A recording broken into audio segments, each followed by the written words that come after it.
Gentlemen, welcome to the Week 5 edition of the 2016 World Fantasy Football League Commissioners Report. Outside, it's a nice day. It's a little overcast, but not much wind. And fall harvest. We had some pumpkins, the big ones. So trees in the back could be a little bit more majestic, if you will. But those ones just haven't started changing, but all around us we got reds, oranges, a cornucopia of color.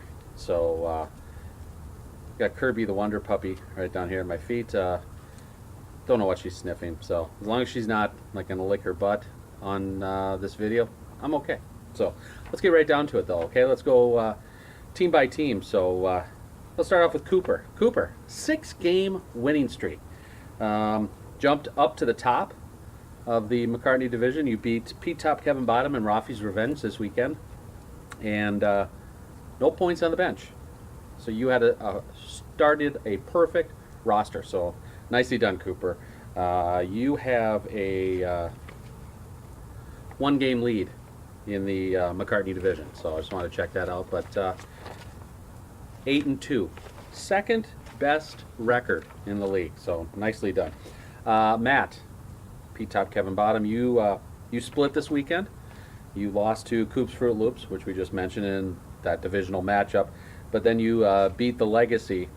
You had 0 points from your running backs. And I just looked, you're just a game out of McCartney division lead, but what would have happened if you had gotten some points out of your running backs? I know, this coming from me. What can I say? Mike Sherry. Holy cow. This year's Cinderella story. You won both games. You've scored 69 points. You beat your divisional opponents, Pirates, my team, and Cool Hand Luke. 69 points this week. It's your second time you've scored 69 points, and that is your high so far for the 2016 season. So good job on that. But what would happen if you could get past that 69-point barrier? So you're just 2 games back out of first place. But here's the interesting thing. Last week after week 5 in the 2015 season, you were 1-9. Okay? You are 6-4 right now. And you wound up the 2015 season with a record of 7-20-1. Again, you're 6-4. You're 1 game away from matching last year's win total. So keep it up. Nice job. Paulie scored 94 points, kicked everyone's ass this week. What can we say? You got 24 from Tom Brady, 24 from your running back out of Arizona, David Johnson. You got 21 from Sammy Coates, your wide receiver at Pittsburgh. So, I mean, right there you got 48, 69 points. Those 3 guys could have tied Mike. You beat Cool Hand Luke and Pirates. You're currently 5-4-1, 2.5 games back, but your team's on fire. So, wow. Martin, Cool Hand Luke. You lost both divisional games this week. Gross 4B. Points for peanuts. You're now on a 3-game losing streak, which seems bad. Car driving by. But truly, it isn't so bad when you look at my team. You scored 43, but 31 of them came from your quarterback, kicker, and defense. So 3 guys amounted to 31 of your 43 teams or your points. You scored the second lowest point total this week, and but you're 3 games back in the McCartney division and sitting in 5th place, but 3 games back, that's not bad. Because that leads me right into my team, the Pirates of the Caribbean, who are 7 games back. Yeah, not good. I'm 1-9. I lost both games. I scored really well, but sitting with the worst league record, 1-9. So 4-game losing streak. Cam Newton out this last week, concussion protocol, all that. Not pretty. Not pretty at all. Right, Kirby? Just say yes. Let's go to the Lennon division, top of the heap. Chad Van Dyke. Chad has the best record in the league, 8-1-1. He has won the last 3 games. I think a little leaf or a bug just flew in my hair. You got a 2-game lead in the Lennon division, and so far, through 10 games, you've scored 906 points, and you've never scored. Repeat, never scored less than 81 points. Chad Van Dyke, the weapons of mass destruction. I think this year they really are weapons of mass destruction. So who can beat them? I don't know. Luke Sherry and Bucky's son scored 76 points. Could only get split this week. You lost to weapons of mass destruction, who had the high-powered offense, but you got the split by beating Bloody Helmets. Really, is it that big of a celebration then when you beat Bloody Helmets? This coming from the guy who's 1-9. You had Marcus Mariota and his 18 points sitting on the bench, and if you had put him in as a flex player, you would have won both games. So I'm just saying. So you're 2 games back though of weapons of mass destruction in the standings. So Dawson and the legacy. How would he celebrate going into homecoming week at St. Scholastica? Well, he managed to lose to Pete Top, Kevin Bottom, and tie Rafi's Revenge. So entering homecoming week at St. Scholastica, not doing the prettiest, but it's your second tie of the season, so congratulations on that.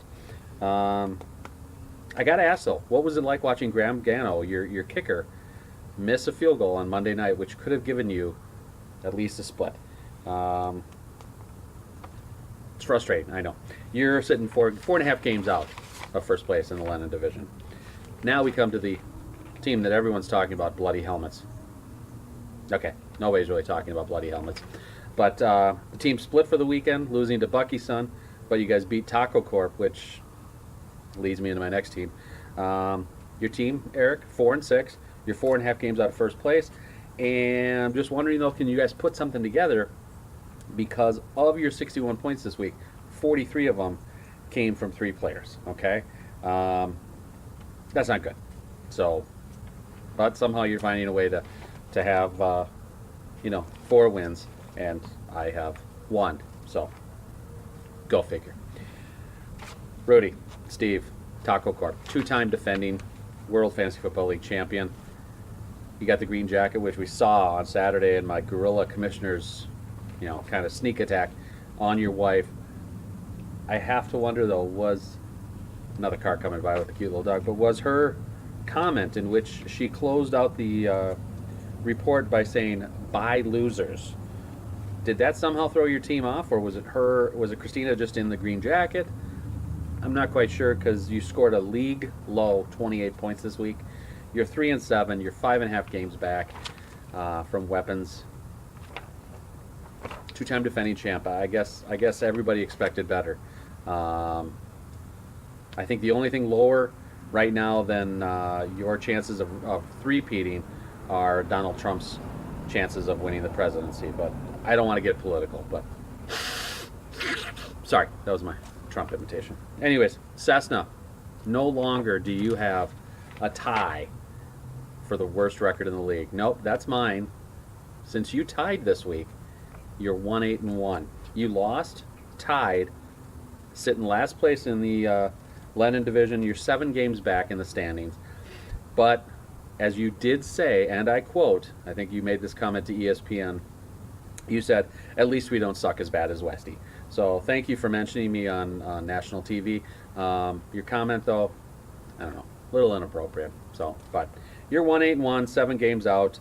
No longer the worst record, but I'm going to try to change that next week. So, gentlemen, that is it for week 5 from the Great Outdoors here in Duluth, Minnesota. With Kirby the Wonder Puppy, who's currently sitting like right behind me, sniffing a pumpkin. So, that's it.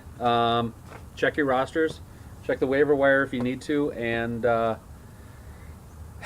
question of the week: can anyone slow down weapons of mass destruction? Right now, we got the top 2 teams, I would say, in the league title game. Points for Peanuts, or I'm sorry, not Points for Peanuts. Coops Fruit Loops taking on weapons. Could that happen? Could that actually occur? But Points for Peanuts, they're coming along too there, so it's anybody's game. I think we can pretty much rule out Pirates of the Caribbean and probably Bloody Helmets and maybe Rafi's Revenge. But that's why we play the game. So, from the Commissioner's great backyard,